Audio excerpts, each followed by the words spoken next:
Today on the Social Studies Show, episode 20, we have Sanja Komljenovic, episode 20, from the CEO, owner creative, boss lady, business leader, running things.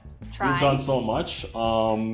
First off, like for me, just for everyone to kind of get to know you a little bit, can you tell me a little bit about yourself and just like your history? Yeah, so I started my career in sports. I started way back when at the UCLA Athletics as an internship.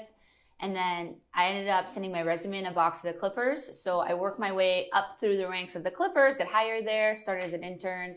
When I left, I had some very, very complicated title that didn't make any sense.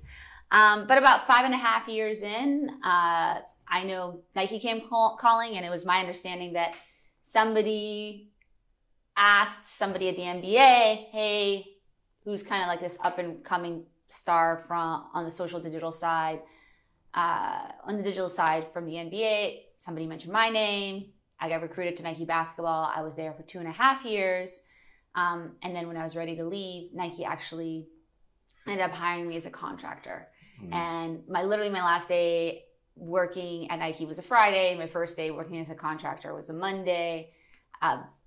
Did a handful of projects, and then basically kind of on a whim decided to start my own creative agency. Okay. And here we are. So rewind, back it up, because I want to hear about how you sent your resume in a box and just you establishing yourself as a unique person, an individual. I'm like, yo, you need to hire me. Yeah. So I think, I give this speech sometimes, and I always say, you don't want to be vanilla, you want to be pistachio ice cream, because like people who like vanilla, they don't really talk about liking vanilla, but people who like pistachio will tell you about this bomb flavor of pistachio you must know about. So I think life's a lot about like, how do you stand out in a crowd? Like, how do you differentiate yourself from everybody else? How do you show that you want this more than somebody else does? And I was at University of Florida, and I wish I knew who the reporter was, but this apparently pretty high-end reporter came in to talk to a bunch of kids, and he said, getting a job in sports is really hard. There's a whole group of you here, or there's groups all over the country. Like, what's going to make you stand out to somebody? He said, maybe send your resume in a box. And he's like, I'm telling you guys to do it. None of you are going to do it. And I'm like, I wrote it down. And I'm like, yeah, I'm gonna do that. And I graduated top of my class out of University of Florida. And I don't say that to brag, but to say how hard it was to even get an interview for a job in sports, right? Okay, so even with that, right, I want to bring back to the fold that, like, you're an immigrant. Yeah. You're from Bosnia. Yeah. This is your second country. So prefacing that in front of all these things when you get in this job, I just want to talk about the difficulty of you rising to the challenge of going above and beyond to get these jobs. Yeah, I mean, I think, our friend Arturo talks about, I think it's not him. It's another friend of mine who talks about the immigrant hustle. I think, immigrants have been, especially refugees, but all kinds of immigrants, leaving where you're at, the comfort of what you know, having to readjust. For me, it has been multiple times. I left Bosnia for Croatia and Croatia for America. It makes you a lot more comfortable with leaving places, but it also, you realize how hard you have to work at everything. How hard do you have to work in learning a new language? How hard you have to work to fit in? How hard you have to work in, pretty much at everything.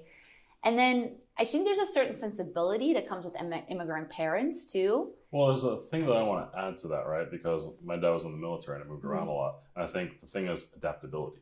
Yes. To any situation, wherever you go or everything like that. So I definitely continue. Yeah. So I think there's a bit of truth to, working hard and persevering through challenges, through hard times, looking for, Angela Duckworth talks about grit, like that idea of like looking at a goal and continuing to like stare your goal down and believing that nothing can stop you. And I don't know if grit is like something you're born with or if you develop grit over time. I'd like to think both a little bit. Have you ever seen that Marshawn Lynch of like run through mother effer? Oh.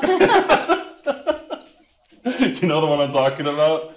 It's like it's funny. I'll have to show it to you. Yeah. We might have to actually inject this code because it's so amazing. Over and over and over and over and over and over and over and over and over and over and over and over and over and over and over again. They're just not gonna want that. Think there's a deeper metaphor there? Run through a face. Then you don't have to worry about them no more. Yeah, so I for me, it's been just knowing that I have to work hard at things. Like English is my second language, right? Like I came to this country, I didn't know a lick of English. Making friends was hard. So everything was hard at one point or another. And then you kind of learn how to learn. And I think that is part of that adaptability that you're talking about. So I think I want to talk on a pivotal thing because something I really like is like always being curious and wanting to learn. And like, so Passionately curious.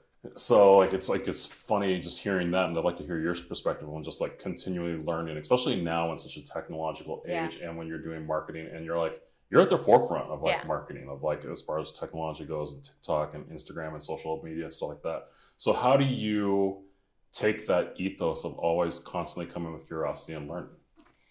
So I think, everyone's built different. And I think one of the negative aspects of me as a leader is that I don't celebrate our wins. And part of the reason I don't celebrate our wins is because I love the journey so much that for me, when we get there, I'm kind of like, cool, what's next? What's right? over the next hill? What's over the next hill? So for me, it's passionate curiosity about the project we're working on, the client that we're working with,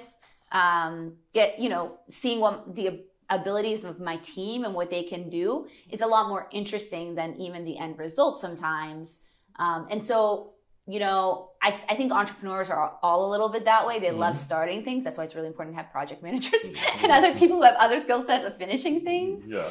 But yeah, I think there's just a certain sense of it's a little bit of it's ingrained in me, but I think you've heard the saying like, find the thing you love and you'll never work a day in your life. Yeah, sometimes that's a double-edged sword.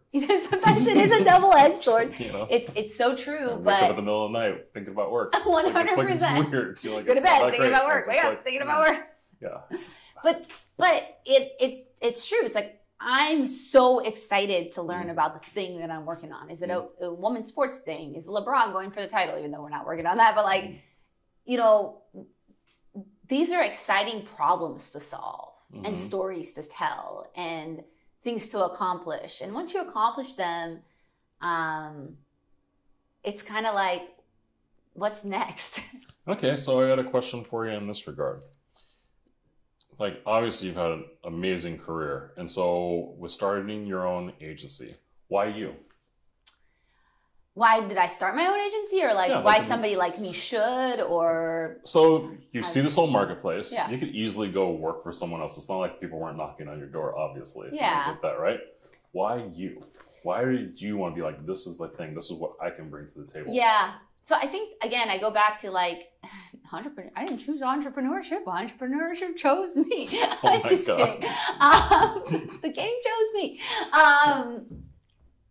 I've since I was in college, I've been trying to start businesses along the way, right? Okay. So I thought I was going to start this jewelry line. I went to this show. I saw this jewelry. I thought I was going to start a jewelry line. I thought I was going to start this. I thought I was going to start that.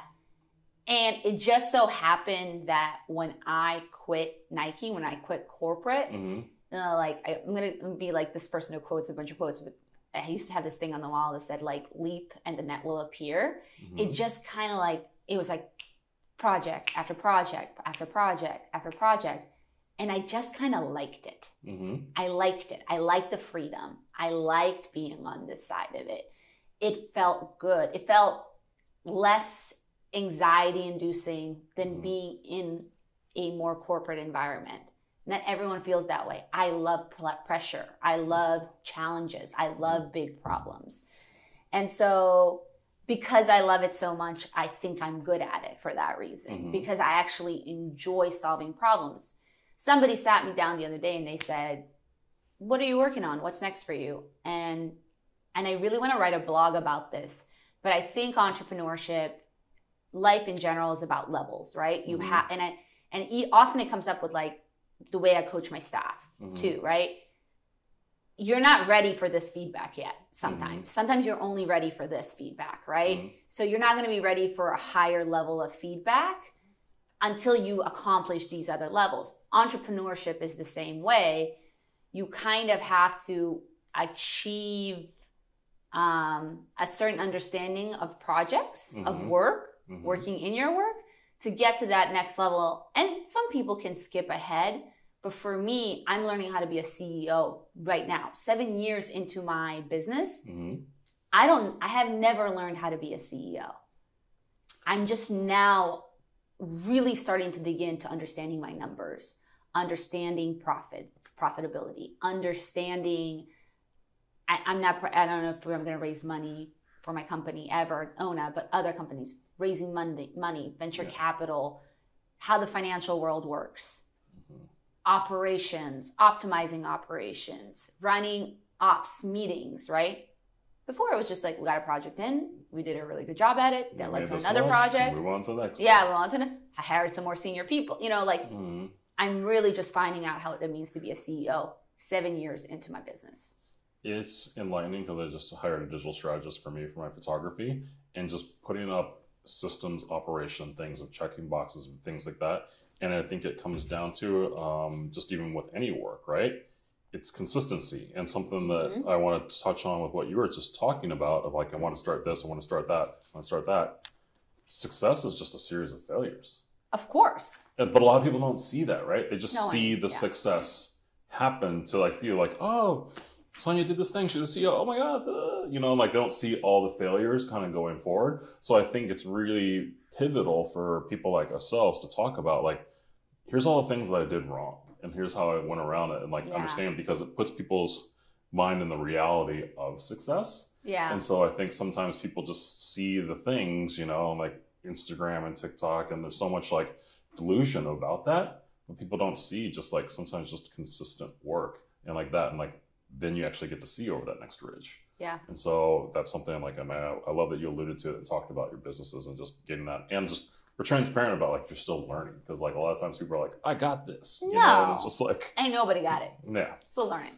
So a couple things like that. For me, as far as like that, one of the things I really loved that you talked about with, again, from your Nike days, and is something you and Arturo discussed, was you had one of the 4 of the 5 most retweeted tweets at Nike basketball. Hell yeah, we did. So I just want to talk about like how you did that as far as like reaching an audience and like speaking their language and like resonating with so many people. So I think social media, I think starting your career in social media was one of the best things to happen to me. It's the fastest way to really understanding consumers.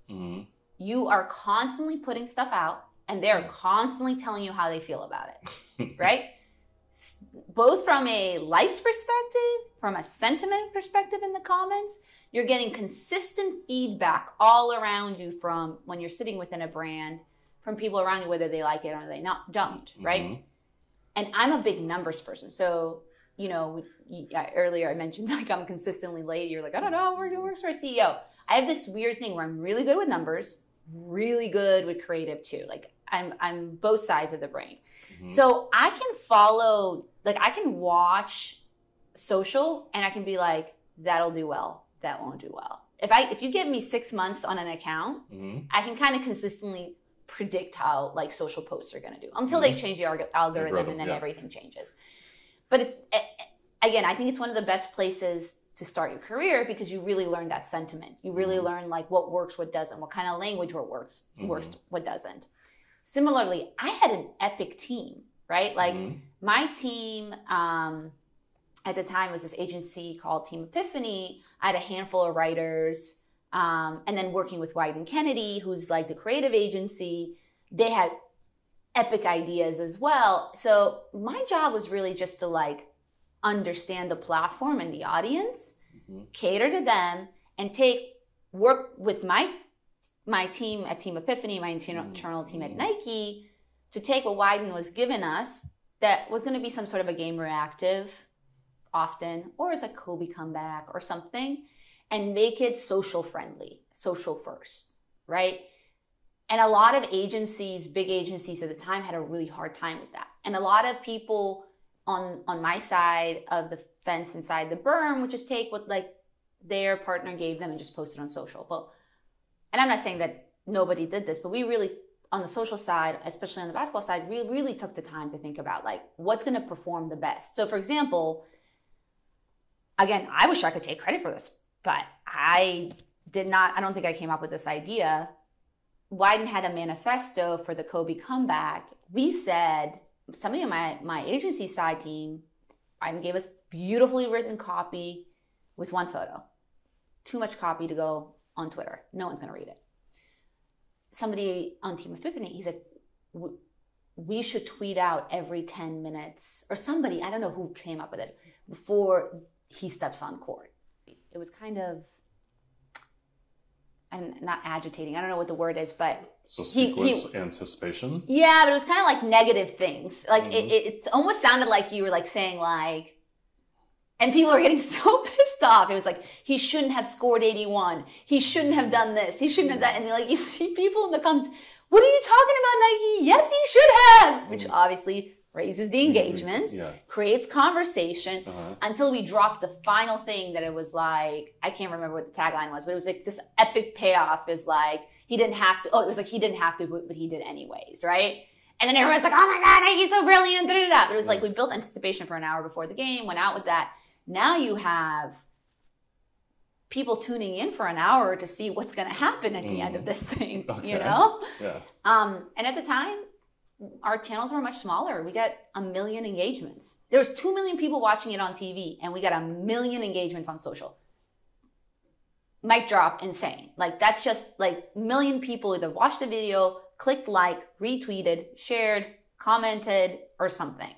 Just the way, like, of social being able to reach people and like actually have a conversation and just crossing borders, crossing languages, like it's such an interesting perspective because, you know, I started photography and you started when my career was like print magazines and like videos, and that was the internet.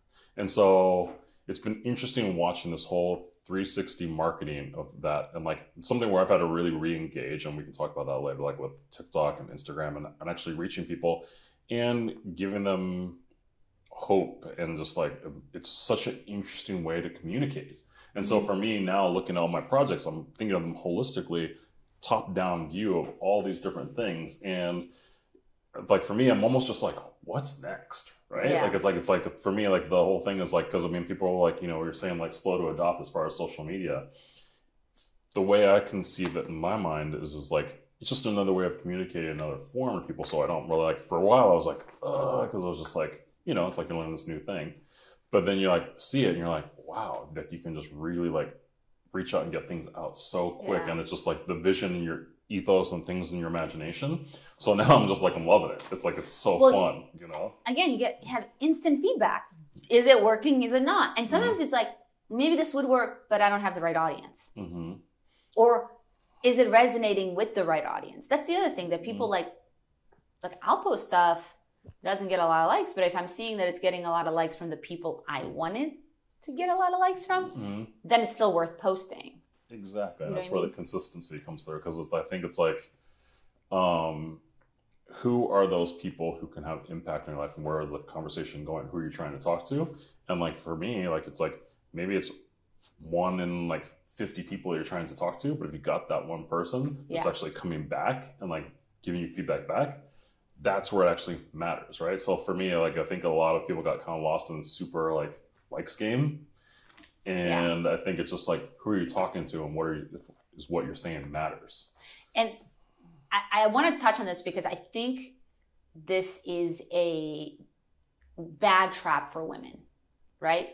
There's a lot of attractive women, and you should show this because I feel very strongly about it. There's a lot of attractive women who post, look, there's no doubt if you post a pretty picture of yourself, you're going to get way more likes on that. And I would never tell somebody to not post something like that. But if that's your entire brand, if that is all you're putting out about yourself all the time is I'm an attractive girl because this is going to get 1,000 likes, and if I post something different, it's going to get 5 or 100. like you are pigeonholing yourself into a brand that expires, first of all, like eventually that attention's going to go away. You're not going to feel great about yourself, but also you're pigeonholing yourself in a place that, like, that's what all the people look at you for. Again, nothing wrong. If you're a model, if that's like what your influencer, that's what your brand is, totally fair. But I see it too often with like business women where they're, you know, posting really beautiful pictures on themselves and there's no substance behind that.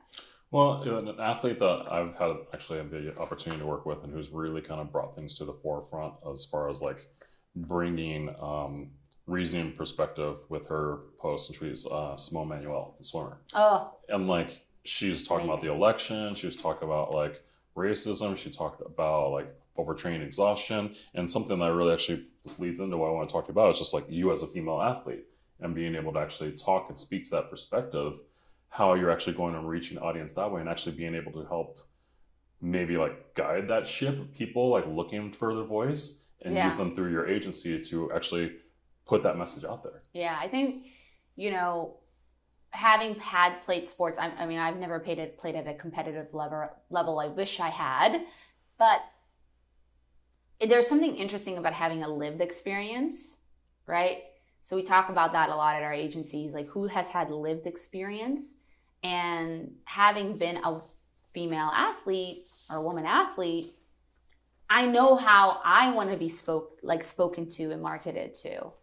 Then there's the being empathetic enough to hear little glimpse of what you know about yourself, but then adding new information in from the Simones of the world, from, I'm making this up, Allison Felix, never worked with her, but like from different professional athletes or even semi-professional athletes or even collegiate athletes to be able to tell their story. And, you know, you talked about earlier about social, and one of the things I'm really, really proud of is, and I was reminded of it the other day, is, you know, we did a lot of work while I was at Nike for the WNBA that didn't have product attached because our team pushed for it. We thought it was important. One of the things we did is we sat down and got on the phone with a bunch of WNBA players and said, talk to us, you know, ask them a multitude of questions, got their insights down, and then wrote a manifesto that then in turn resonated not just with them, but other people, you know, other people who were following Nike basketball. And we had thousands of retweets on something that typically, you know, women in sports at that time wouldn't get that kind of So this brings me to the next question. Something I've worked with a lot of DEI projects and, you know, post George Floyd, people all scrambling, wanting to do different things, but not really like, I think people having different reasons for doing the things they're doing. And so something I want to ask you about is like, how do you go about like for minorities in the room indexing on listening to their experiences and taking real stories and experience and transforming them into a marketing ROI? Yeah. I think one of the ways that you can bring in any sort of group, minority, mom, you know, people with different abilities, is to make sure they're in the room when you're making decisions, right? When you're telling the story, right? And listening to them, but also making them collaborators and co-creators of the thing that you're working on. So, you know, we work on a lot of D&I type projects. If I'm working on Latin Heritage Month, you better believe that when we're on set shooting, the director's Latin, the DP's Latin, you know, any sort of leadership position we can bring in is of that culture or of that background. But we also bring in other people as well, because that's what's needed to, you know, bring the stories to life and also can keep the set fully diverse as well, right? To bring in their ideas as well. So we're not pigeonholing people. We can see from the outside as well. So I think, again, it's not just having a seat at a table that is a big part of it, but it's having a hand in creating a thing. Because who am I to say that that's how you say that word, or that is how, you know, families interact? I don't know. Maybe I have an idea of what I saw on TV, but I don't I don't know. I don't live in that culture. I don't have that lived experience. Well, there's a thing of like where people bring people in and don't necessarily listen. They take what they want to take of the piece, right? But then they kind of like put out their kind of voice of like, this is how I think Black people talk, and this is what I think Black people do, and I think this is what Asian people do, or what the queer community is doing over here, and literally just doing a shoot. Like, I probably researched it was a DEI shoot, and like I know quite a bit about it. Like I've learned a lot, but I studied probably like 2 months, just like the people, like because we had a lot of lead time into it, and just finding out and how to like speak about stuff. And like I asked a lot of questions on set, and like how people wanted to be talked about or how they wanted to be represented. And even though like, and I think this is the other thing people have to understand too on that, I made mistakes. Like it's like I call people different, like they were like the they when he him, you know, and so I was like, oh oops, sorry, you know, but I think, you know, the person was like, hey, thanks for just like thinking about me or asking these 100%. questions or talking about that. And so the actual effort of like making them feel seen was bigger than like actually the title of like what I was saying of who they were, that. And so that kind of resonated with me, and it was just like, okay, I think it's just a lot of things is just like, we have to literally just, we have to try. We have to like make people feel seen. We have to like get their input. We have to stop and ask questions. Does this make you feel okay? Does this like that? Is this what you would do?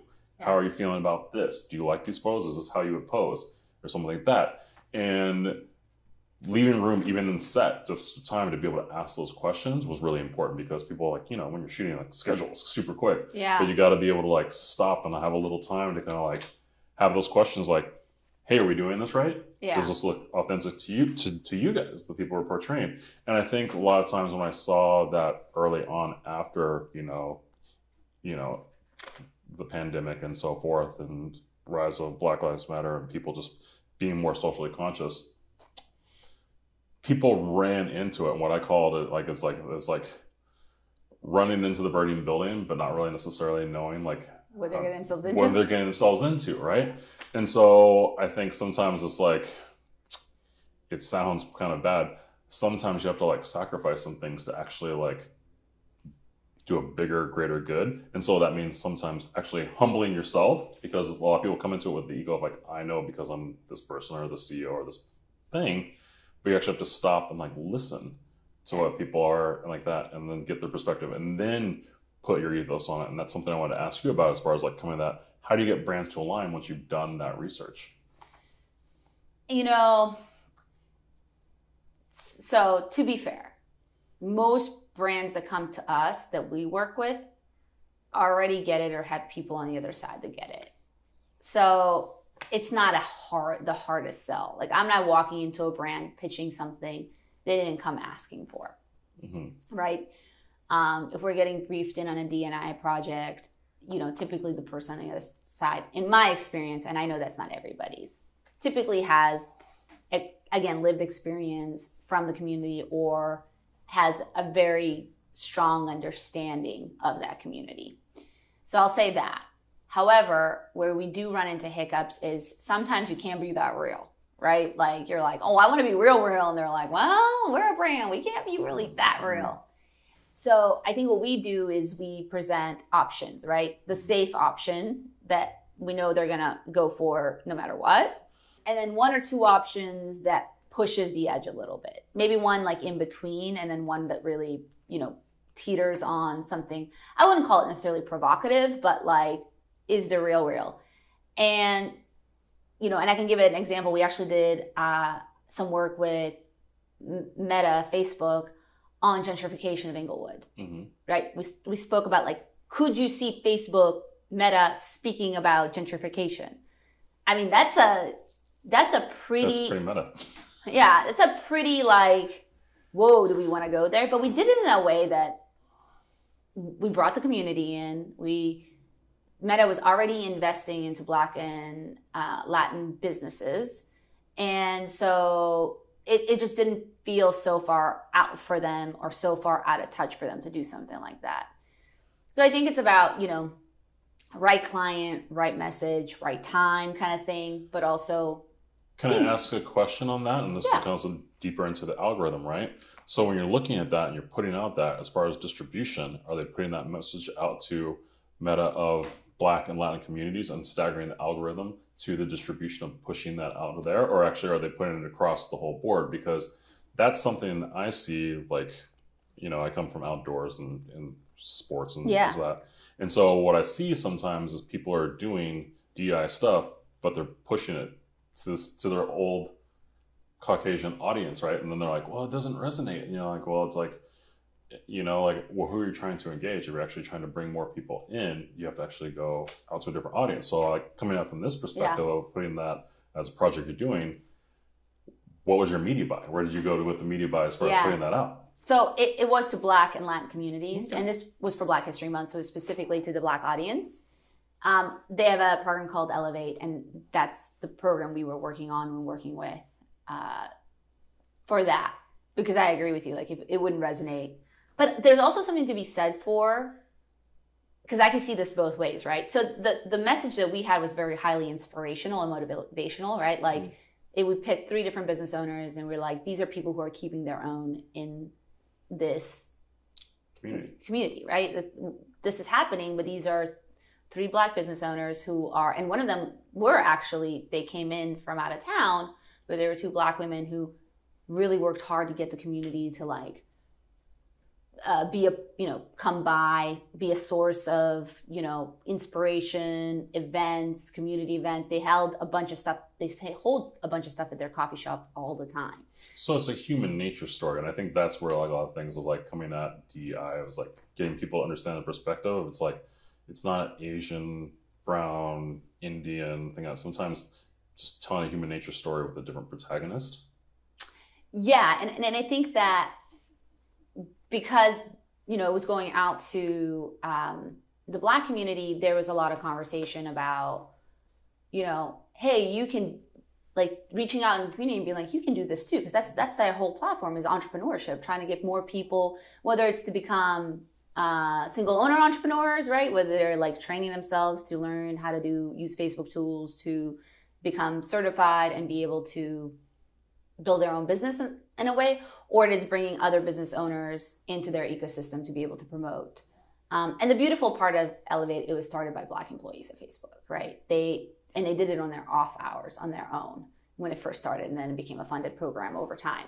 When you said what audiences are going to, what I think is interesting is kind of like the conversation we had, I think, about ad color. Mm-hmm. Sometimes other people need to see that story, right? People from outside communities. And I'm going to tell you right now, you inspired me. So I'm doing a women's event called Woman Made.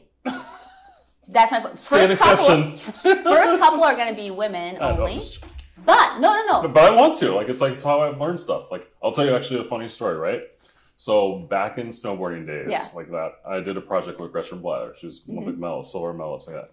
So she launched her campaign for her clothes for Oakley, right? And Snow Angels and stuff like that. And because I was her friend and so on and so forth, and like they needed media coverage, they flew me down to Miami for a launch. So it was all these different women influencers like that, and me. Yeah. But it was transformational because I got to see these women operating in such a different way. And it was really interesting because then I actually ended up producing and directing 2 women's outdoor sports women movies because of it. It's amazing. So anyway, get back to your story. No. But I just want to give an example. No, that's a perfect example. Sometimes just inviting people, and I hadn't really thought about that for years. It's been like probably 20 years.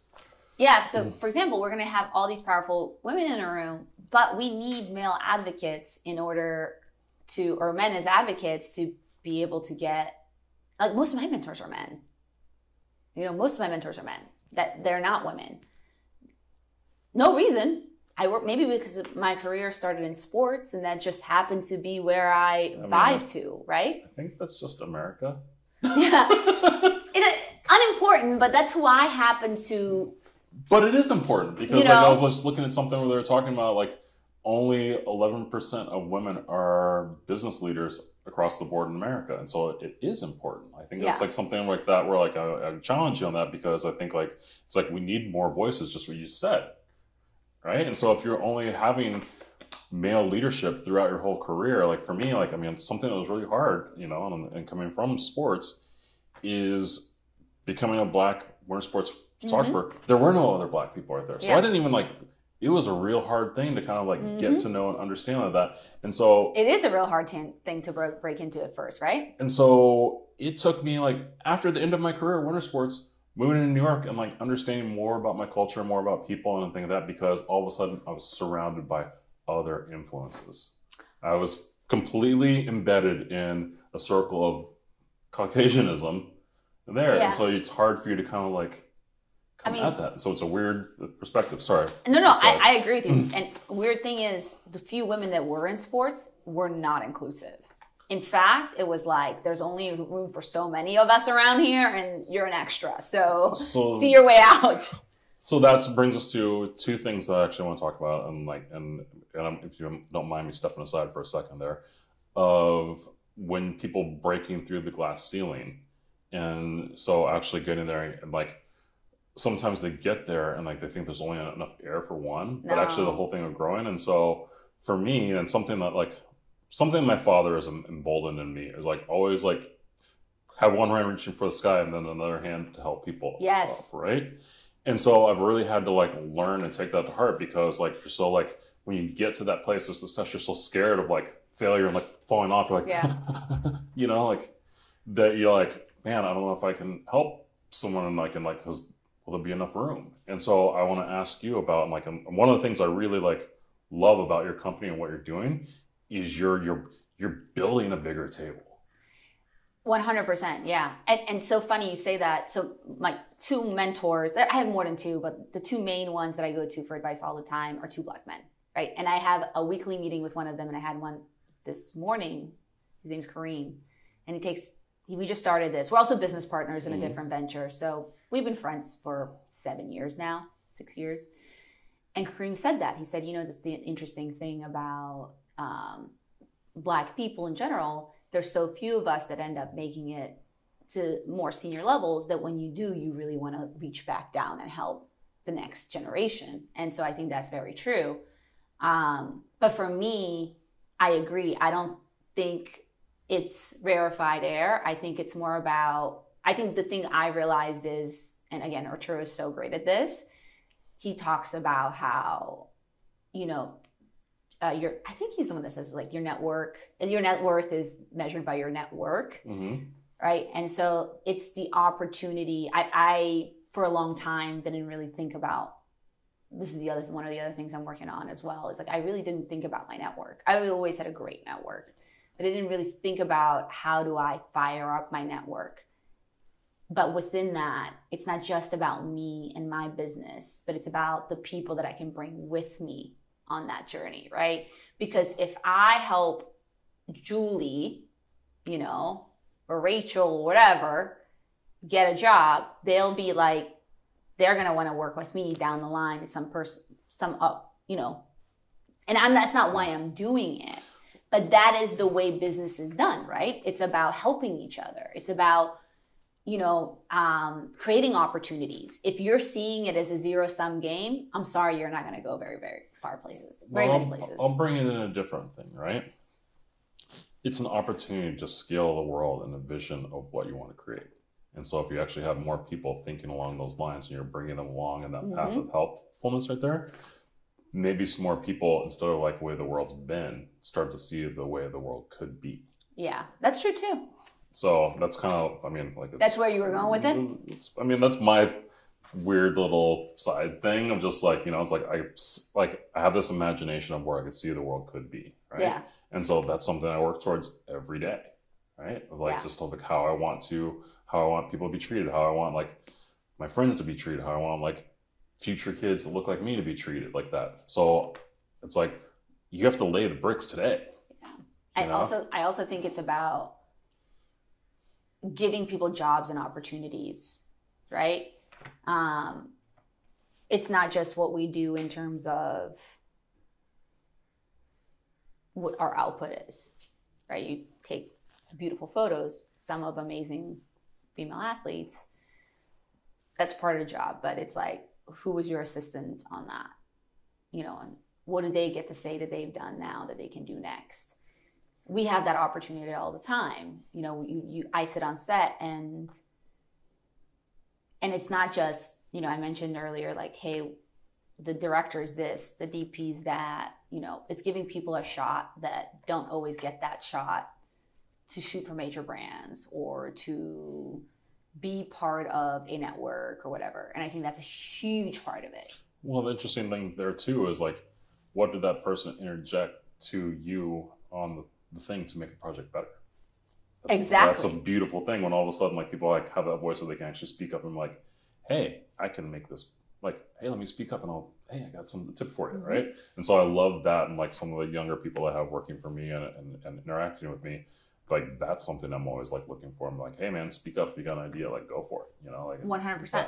So speaking of that, and from a different perspective and creating a better world and how we're going about that, something I'm curious about with you talking about like your DEI work, as far as that goes, is like looking at working with companies, for-profit companies versus charities. Yeah. And like how you go about manifesting that, because we live in a capitalist world, a capitalist-driven world. So I want to hear your take and ethos on that. So, I came from Bosnia, which is, I don't know what kind of economy we had there, semi-social. We went from communism to socialism to, I don't know where we ended up economically at the end. But I'm a firm believer that in business is a social good.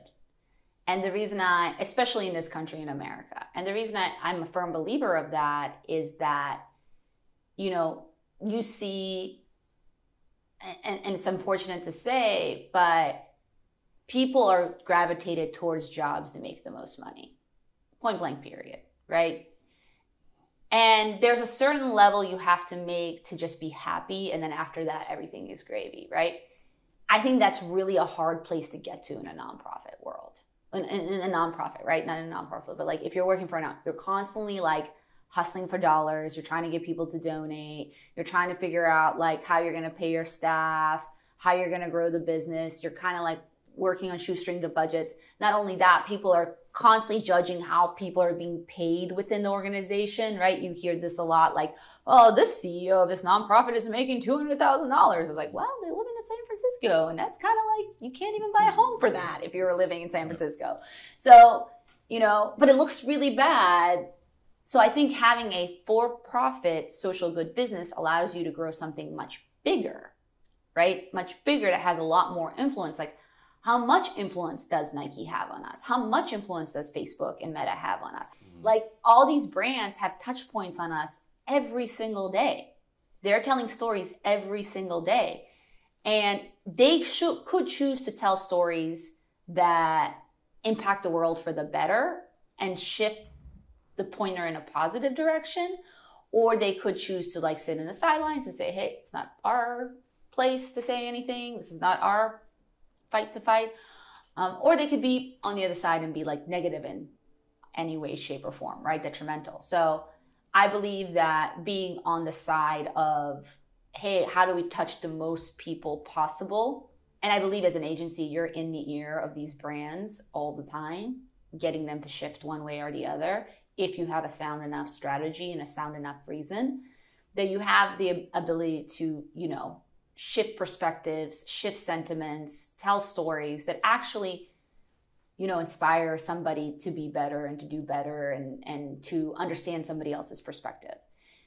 Because everything in the media is brand funded. TV's brand funded. Everything. Movies are brand funded. Everything is kind of driven by brands somewhere at the bottom. And brands are constantly touching consumers. Well, the part that I see, and again, coming from my perspective as a Black man in America, and just kind of like seeing some of the charities that I've witnessed and checked in with and just know about, is it kind of starts with the entry point of like general education for kids, or helping them go and experience something new and maybe touching it, but it's almost like it's like a field trip visit. And so the whole thing about it is, okay, so we've got this thing where the people have seen this and the kids have seen that there's this different world out there, but how do you prepare them to integrate into the workforce and then become future business leaders? And the only way to really do that is from a business perspective. Mm-hmm. And so for me, if like at a certain point, you're going to transcend that point where you have to like start looking for a career and be able to provide for your friends, your family, Yeah. your community.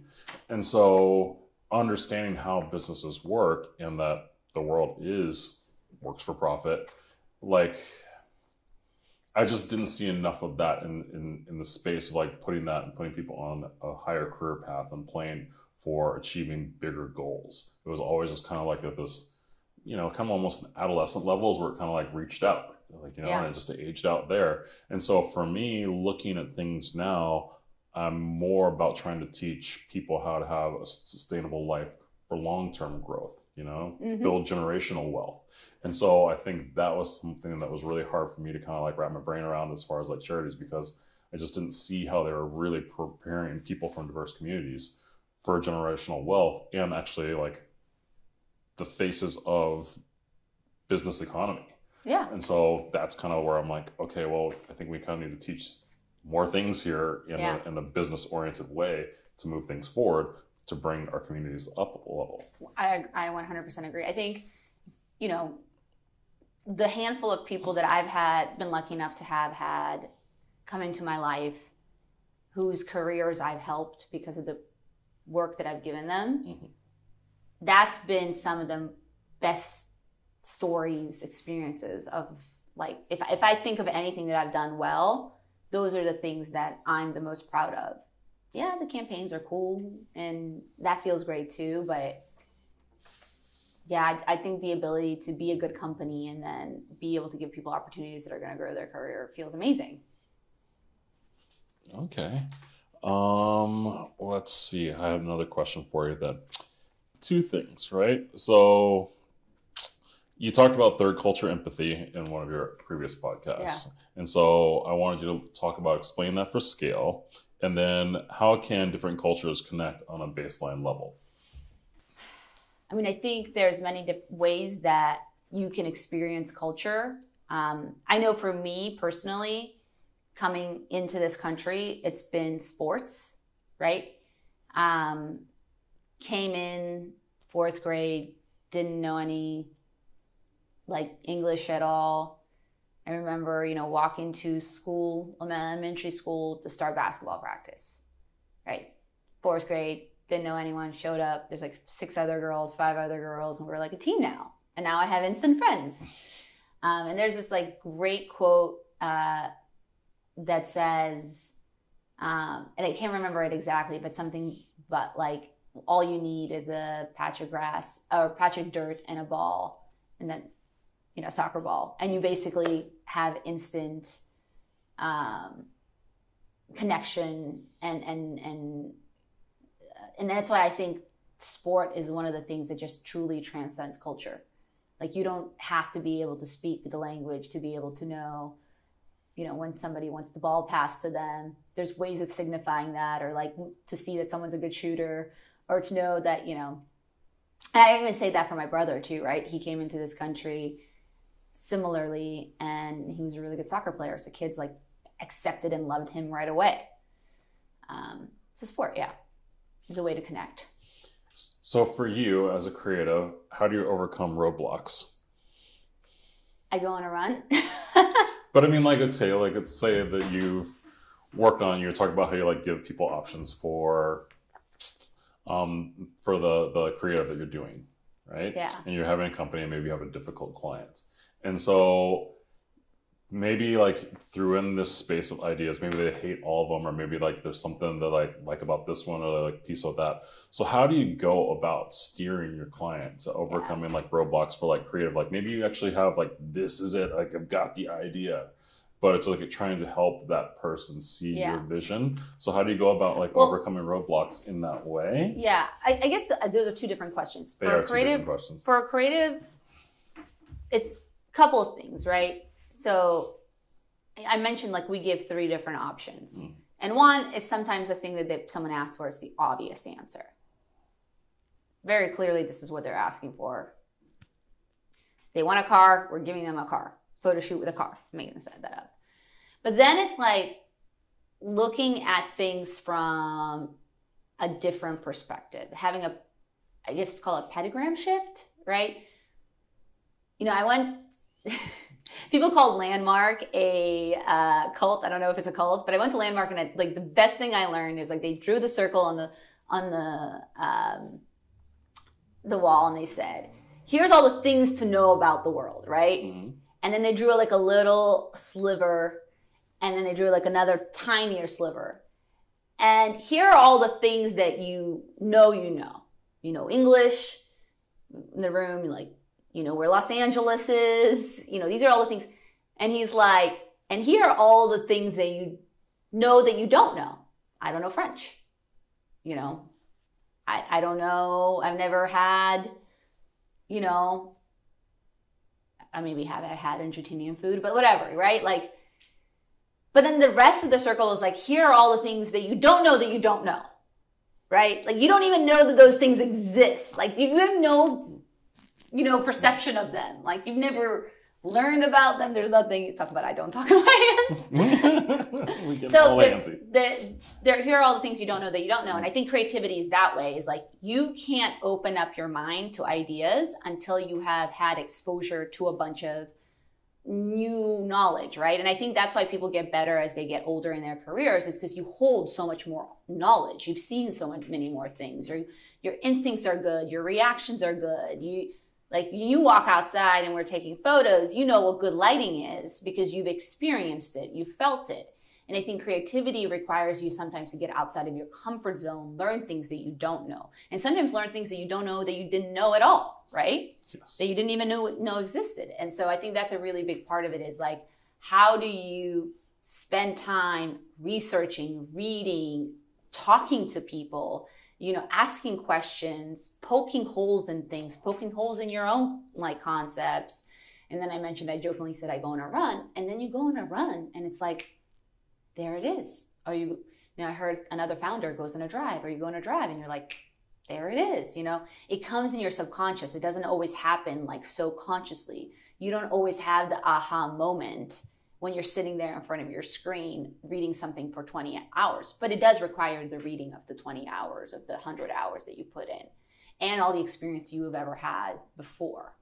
And that's why I think it's really, really important for people to go out and get inspired consistently. Like, to take the time to go to a museum, to take the time to go to another country, to take the time to listen to this music that you might not be that into, because it could be the difference maker of the thing you do next. So that's how I would say, like, you get unstuck. You have to do your research. You have to sit down and like force yourself to sit with the whatever makes you feel uncomfortable. And then eventually, if thoughts will start formulating and you'll be like, oh, this. Did I answer that question sufficiently? I mean, you might have put an asterisk, or was it an asterisk where you have to go and like look for extra information? You put a couple of asterisks on it. Oh, That's great. That's great. Like, I love it. That's what we're trying to get in depth. Two things I want to talk to you about. One is targeting your audience, and like, how did you come up with your audience? Well, how did you come so focused on? Because I mean, one, I know that you studied abroad for art history. Mm-hmm. So that was amazing. So like, you have a sense of style. Yeah. But then, so how do you combine your sense of style, your entrepreneurship, and sports, and like make that magic concoction that is I Want to Creative? So I think, you know, everything comes down at the end of the day to humans and really understanding humans. I think you asked me earlier about like third culture empathy, and really understanding and knowing humans is having empathy for other people, for other cultures, for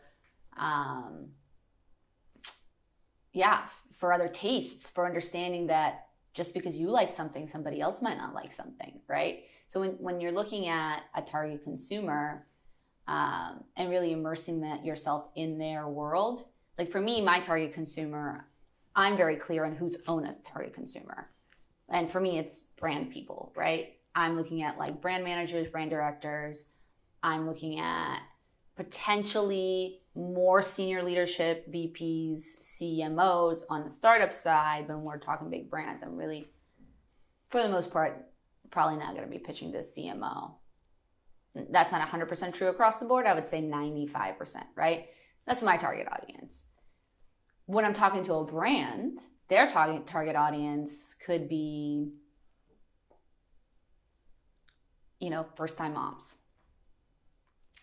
I'm not a mom. But I know that I have to spend time with new moms to be able to understand them, to understand their pain points, to understand what makes them happy, what catches their attention, etc. And then I go to figuring out problems for that brand through those human truths that we just learned. Okay, so I'm going to back that up and take this to your 15-year-old self, right? How do you take your 15-year-old self, and maybe for all the people watching who are like kids or youth or like that who want to grow up to be you? Yeah. How do you take them on that roadmap to go in and talking to these brand managers? Like, because I think that's something that like a lot of people in diverse communities don't know how to do. Don't know how to get it in front of people. I think at 15 you're a little young, but get them started going early. Starting from to now, Get them going early. I think for me, definitely thinking about my career started in college more so than, I had all kinds of dreams from the time I was in elementary school to the time I got to college. But I do think that persistence is important, right? You talked about overcoming no's and you're going to get a lot of no's. You're going to get a lot of people not responding at all, not seeing your email, not caring, first of all. And so you have to continue to reach out, whether it's LinkedIn, whether it's email, whether it's going to networking events, whether it's, putting yourself out there. I think that's first thing. The other day I had, and look, not everybody would have responded to this, but somebody sent me a deck with a proposal, and I was never going to use that. The proposal, which wasn't just something I would use. In fact, one of my clients was already doing something similar. But I was impressed enough that this person sent a proposal, put some time into it, and I was like, yeah, let's get you on the list, right? Like next time we have a project, let's just get you on the list. I connected them to my producer, and I was like, not for this proposal, but it's great to know you, right? Just in the Rolodex.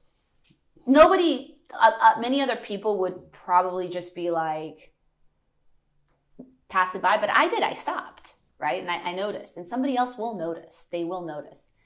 And then I think it's not about blind reaching out too. It's just doing your research, right? Looking at people and saying, like this person went to the school I want to go to. Maybe I should ask them about that. And having a purpose to your questions. I think a lot of times you get on calls with like young people and they're like, I don't know. And they don't really have questions. And it's like, no, you got to have questions ready. So I think that keys into more of a thing because it's some of the experiences I've had with different people that I've been talking to or asking me questions on. They don't have the purpose, right? So I think how do you get people, especially youth, to focus in on something to achieve that goal and move forward? I think that's something that's very pivotal to kind of talk about. And I think there's some easy things. What's your day-to-day like? What do you love about your job? Can you tell me a little bit about your story? People love talking about themselves, right? These are easy things to knock out that gives the person on the other side a sense of, well, do I like what they told me their day-to-day is? Do I find that interesting? Do I think that's cool? And then hopefully you'll have offshoot. Well, how did you get that first gig? How did you go about that thing, right? But the questions don't need to be some groundbreaking, they don't have to be. But the worst thing is you get on and you're like, they're like 2 questions in and they're like, okay. And I'm like, I just carved out time to talk to you. Like, okay, so let's talk about the value of time then. What's that? The value of time. Yeah. What do we want to talk about it? People valuing your time, people understand the value of time, understanding that when people are making time, that's a huge, I guess, just a sacrifice. Not necessarily a sacrifice, but it's an effort. Someone's making an effort. They're choosing not to do something. They're choosing to do this. That means they chose not to do something else, right? Like, I think that's hard for kids to understand because for kids, they have zero real responsibilities outside of school. Everything's automated for them, so they don't understand the power of choice. And accessibility. I think the whole thing with internet, Instagram, TikTok, accessibility has made people so accessible that they think just because they send a DM, all of a sudden people just got time to Yeah. And that's why you got to make your message compelling. Mm-hmm. Hey, I've noticed this. I think this is really interesting. And I think being authentic too, right? I'm not saying go in with some cheesy, salesy message. Hey, I want to talk to you because I think that this thing you did is really cool. And I find it interesting and I want to know more about it. I am a student. I am looking to go to college and I just don't know what my next step is or what career I want to take. Would you take 15 minutes to talk to me? You know, it doesn't have to be some like salesy. And I'm always impressed by people who send me their really well done projects, right? I've had that a couple times. Like, hey, I'm in this entrepreneurship class. We did this project. I'm really interested in this role. You know, la, la, la. Those I respond to all the time. Okay. If you've taken the time to like send me something and it looks good, I want to hire you. I mean, that's like just you even putting that just like gives people a world of hope, just because I think like people don't hear that from people like yourselves. And I think just like even putting that message, but also like, here's how to go about doing it and how to reach me. Here's how to reach me. Do these things like that and you'll reach me, because I am taking notice and I am listening and watching and looking. And I think that's a really interesting perspective, just like putting it from your mouth rather than actually having like kids trying to guess. And I think that's kind of more what it was. But it's effort, right? Everything I said was effort. Hard work and effort. I think, again, like what it comes down to is just like that focus of effort. And I think a lot of people can put effort, like I'll be the first to admit, I've put in effort a lot of places the wrong way. And I think there's a thing of like bringing that effort over here and just kind of putting it, just need to go over here. Yeah, for sure. Know? And so I think that's where a lot of people, and like, and again, when people see it, like, because we're in a different time and age right now, where like effort is measured in different ways. Like, it's so interesting to me, just like seeing people on TikTok who have these different like audiences, or people who are reaching these different people by doing these different things. And I think a lot of times there's the gut reflex to diminish the effort that people are doing as far as like they come about creative stuff like that. But I think sometimes you sit there and you're like, okay, this person's come up with this concept, they're filming it, they're actually like did all these different things with their voices, or they learned this dance, or they came up with a way of speaking this way.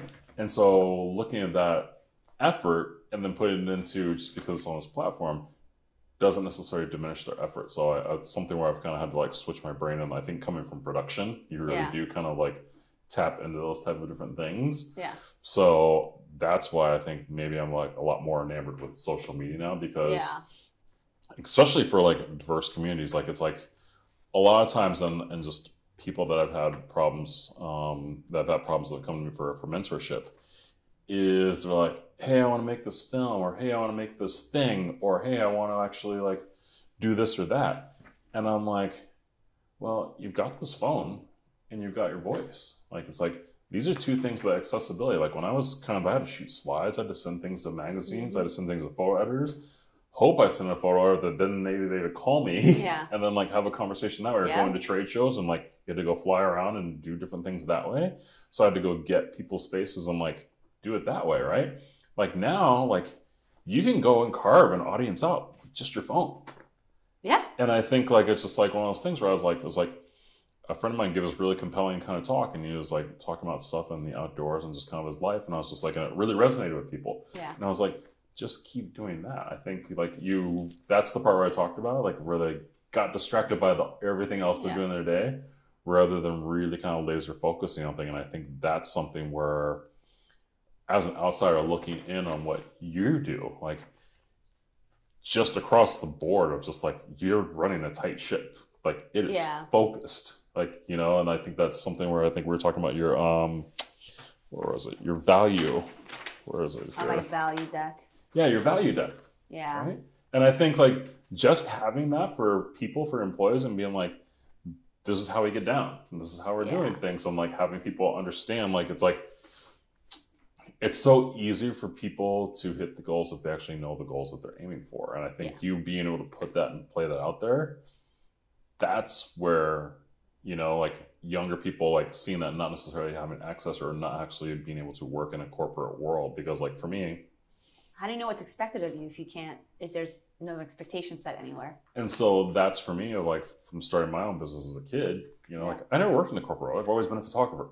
Yeah. So it's like funny learning all these different things about business where like I would learn on my own because of doing all my research, just because I wanted to put forth my perspective as a photographer. So I had to go work backwards. Yeah.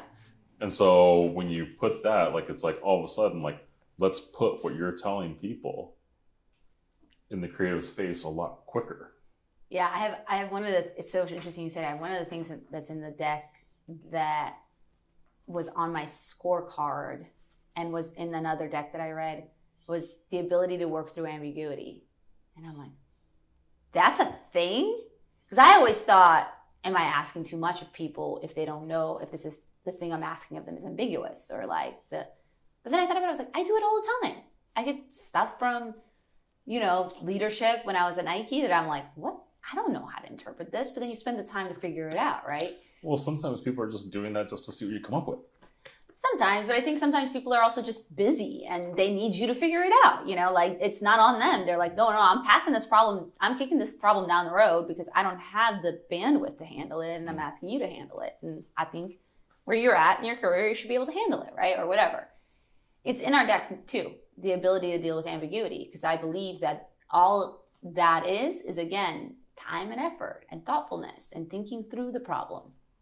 This is something I get very annoyed about when people, they're like, I don't know. And I'm like, no. I'm like, no, you gotta go figure it out. Present me ideas, like if I have to spell it out, then I'm practically doing your job half the time.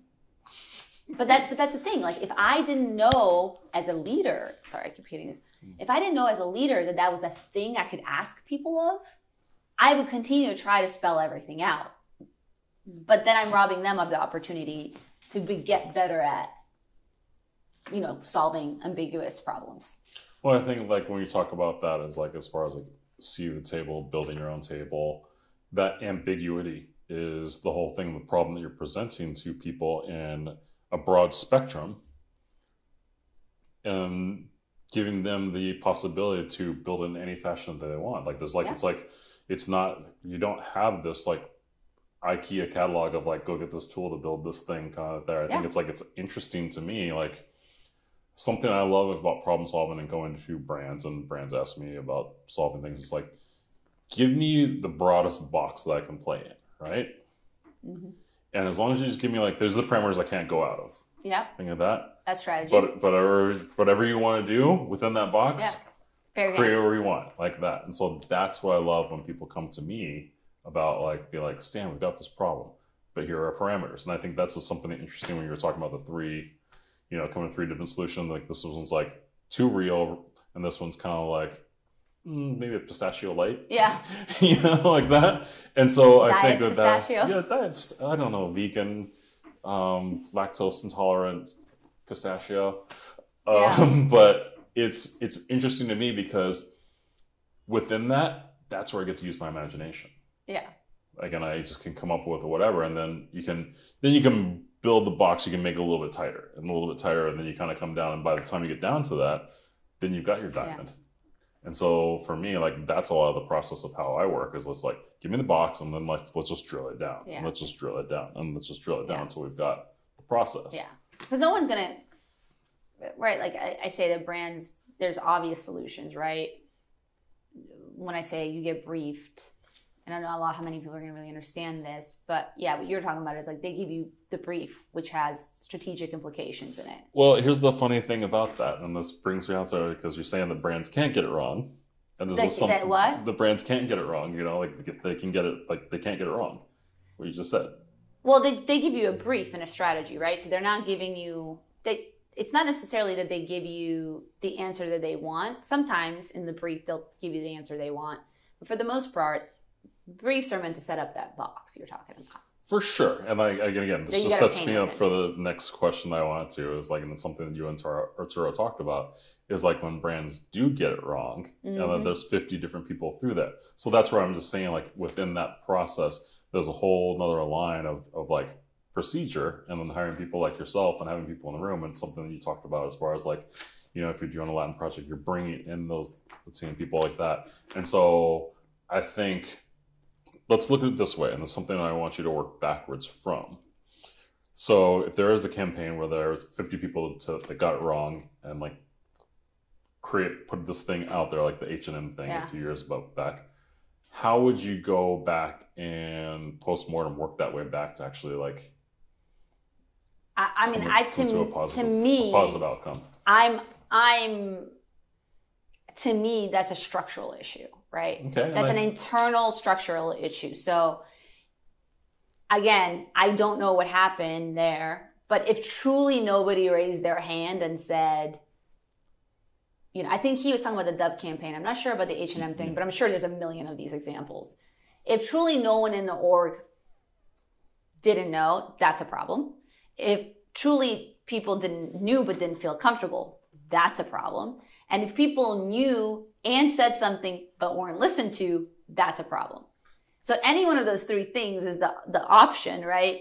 Nobody knew, people knew but didn't want to say anything, people did say something but weren't listened to. All three are a really big issue. So I would say that, from a postmortem standpoint, it's going to be one of those three things. And each one carries a different cultural implication with it, meaning the health of your organization culturally. Is your organization not diverse thinking enough? I'm not even talking about did you just hire a bunch of yes men is what I'm saying. Like, is it not diverse thinking enough? The second one is, are people in your organization scared to speak up? Is there a fear of not like, to your point, you've said this before, like you have a seat at the table, but you don't really have a voice, right? That's a problem. Why hire those people? You're not really getting new creative, cool ideas if you're hiring people and not, and they fear speaking up. And the third one is same idea is like they're sitting at the table, they're using their voice, but their voice isn't being heard.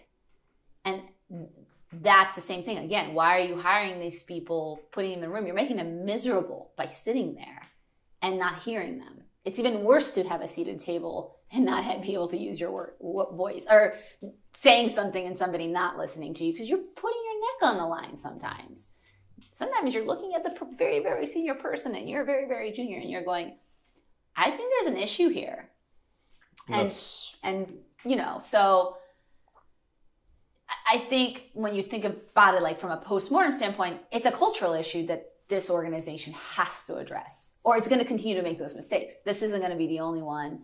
And eventually one of them will take them down pretty bad. And again, I know it's something for you, and it's like super funny because I think sometimes I ask these questions and you're like, this seems very easy, but like honestly, for a lot of brands, it's really hard. And I've seen that just from a thing. And I think just because the opportunity of the places you had to work, like not every place is like that. And so it's an interesting thing. So I think part of that, of me trying to draw that out, is to like put information out there for like people to be able to like, oh, okay, like that. So that's why I'm... No. And like even the way like I run my shop, like there's certain things I don't want to be questioned on, decisions that I've made, but they're not usually creative decisions. They're business decisions, right? Or they're like operational decisions. But when it comes to creative, if I tell my team all the time, I'm like, it's your job to tell me when something's going left, right? When we, not just tell me, but tell anybody, hey, I don't think this language sounds right. Simple example, like, we were talking about basketball and like, one athlete, like his nickname's Sniper, right? Or there's a lot of shootings that are going on. Like, I saw that in the copy and I'm like, wow, this is great copy and it like alludes to the person. I'm uncomfortable putting it out there because what if there is a school shooting the day this hits, right? Like we live in a country where you have to think about that stuff. So it's not just D&I stuff. It's all kind of messaging that quite junior people will just let it go. Somebody has to like call it out. And then there's some things where junior people will be like, hey, this could be a cultural issue and you got to listen to them. No, and I think that kind of comes back to the indexing on the effort of the single minority in the room, because being in that place, and I'm sure you said you've had so many male mentors, it's such an uncomfortable thing to speak up and speak out about that. Like, I know I've been fired from jobs because of that, for speaking out. Really? For sure. That's crazy to me. No, it's... Yeah, it I mean, happens. It's not crazy, but it happens. Like, people... crazy to me. Like, that I can't believe. There's a lot of things I can't believe that happen. And no, I mean, there's so much. I mean, I'll just give you a very clear story, just so you kind of understand how, like, my upbringing and background. My parents were scared for me to become a photographer because they were afraid that no one would hire a black photographer. I can see that. I can see that fear. If you think about that, kind of going into that, as far as like you're saying, like people fired for speaking up, it's easy to kind of just be like, just start putting someone on the way out, because wouldn't the same thing hold true though for like any profession though? I think here's the whole thing. They'll never hire a black engineer. They'll never hire a black car salesman. They're never hired. You get what I'm saying? I think when you come to it from like the 50s, 60s, 70s, like they saw safe jobs as like, if you have a great education, doctor, lawyer, like as long as you're super good at that, when you're in a creative space, it's a lot more... way too subjective. It's like, think of that. So that was their concern. I got you. Pick a safe career, like that. And so that's where I'm just saying that. And, again, worked out okay. We're all good. But like, it's just an interesting perspective of just like, learning even just from your background and my background, and just kind of having that kind of like transformational kind of like conversation that we're having now. I think that's pretty interesting. Last question really for me is like, what advice would you give your younger self? What advice would I give my younger self? To pick my head up more often. I think I'm somebody who spends a lot of time head down working and, a little bit of a workaholic. And I think my most transformational moments have come from times where I've had time to space and time to think and consider in which direction my life's going. So yeah. I don't know if I answered that. No, I think it's great. And this is kind of like, we'll sideline this one thing out. So does your job bring you joy? Yeah, absolutely. I love what I do day in and day out. I get to be creative. I get to flex both sides of the brain, which is what I was talking about earlier. I get to be both creative and analytical, numbers based, because I have to run a business and make business decisions every day, which I love. And I get to, be creative with purpose, right? Like, I don't think I could just be like an artist for artist's sakes. I think I needed to have some sort of end goal. That's just the type of person I am. That's what makes sense in my head. So I love it. Okay. So I have a quick question. What are 3 things that you're doing to positively impact your business, as far as like just putting things out into the world and what you're doing just like creatively to fulfill yourself? Fulfillment. So I think, I'm going to answer that question a little bit differently. I think there's different ways to think about work, and just like anything else, right? Like if you're on a diet, or not diet, if you're trying to get in shape, like you might not want to be on a diet, but if you want to be in shape, you got to be in a diet, right? Like you might not want to exercise, or if you want to be fit, you got to exercise. So you like do things now that you might not love, but that will yield dividends in the future. And one of the things I think I mentioned earlier was, I'm working on becoming a better CEO, just really understanding numbers, understanding certain leadership qualities I need to have, etc. The second thing that I'm working on is really thinking about how to market my company externally to the world. Like, we're so busy marketing others. how do we think about how does Ona appear in the world? What are the stories we tell through some of our clients and through some of the people that we get to feature, but also through the network that I have. And then the third thing that I'm working on is an event series. Again, it's all about networking and bringing people together, specifically women, to eventually create future leaders, women leaders. But again, I mentioned that I want to bring in men who advocate on behalf of women to that as well, because I believe that we need all of us to get to that next level. But there has to be a space for that conversation, space and a time and a place for that conversation for those people to come together. So those are the three things, like, you know, the CEO thing, again, it's like the thing I have to do. It's not necessarily the thing I want to be doing. You know, I want to be creating all the time. I'd rather be creative, but I know it's the thing I have to do for my business to get bigger and for us to have better impact. No, that's great. And I think sometimes, like, I know for myself, as far as like taking on what I'd say extracurricular projects within my company, but also things of how I go about expressing myself creatively, I feel like sometimes those are just like practice steps to take to brands and clients to help take it to the next level, because I get to actually like almost like beta test kind of a little bit there. And so I can see, and like that's where like running through these new programs like TikTok and Instagram and Snapchat and doing your blogs or your podcasts, it's like you're getting to touch all these different touch points. So that's something I really love about what you're doing and how you're like just establishing your digital footprint. So that's really amazing to me, and something that I was like really excited about having you on guest for. So thank you so much for joining the show. I really appreciate it. Sanja, Ona Creative, please check her out. Check out her brand, her, I guess, agency. Sorry, that's...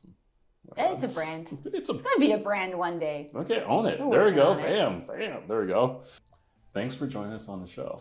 Thank you for having me. I'm excited to be.